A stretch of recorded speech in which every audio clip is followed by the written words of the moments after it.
বিসমিল্লাহির রহমানির রহিম। আসসালামু আলাইকুম।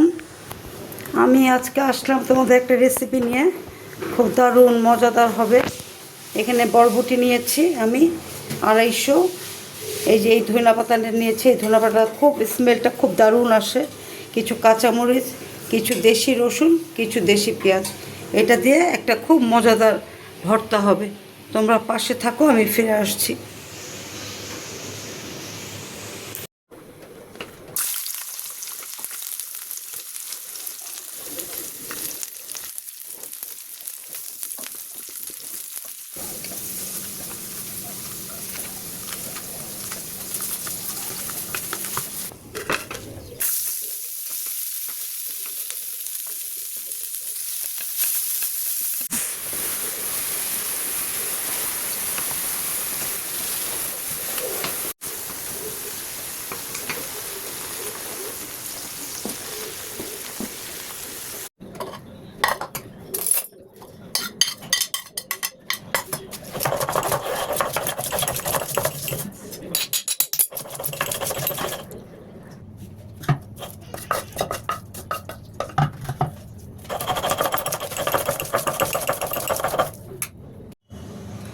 কাঁচামরিচ, রসুন, পেঁয়াজের মিক্সটা, যেটা আমি ভাজা করে রেখেছিলাম, ওটা বাটা করে যে মিক্স করে দিলাম।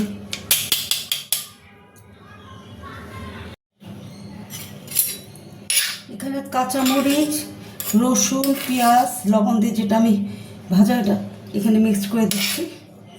আমার বাটাটা অলরেডি কমপ্লিট।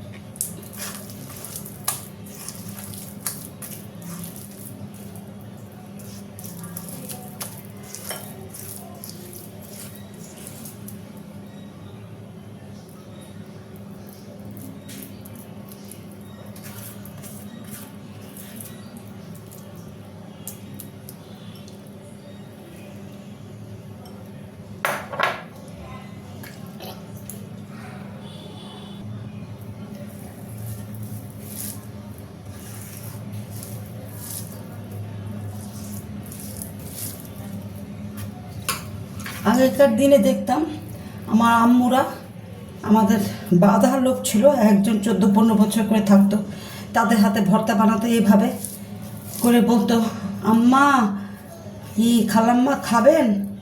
না মা, তোমরাই খাও।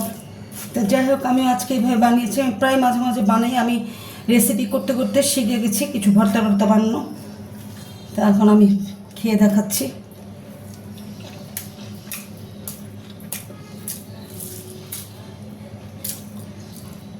আমি বলবো না যে আমি বানিয়েছি খুব মজা হয়েছে এটা সেটা।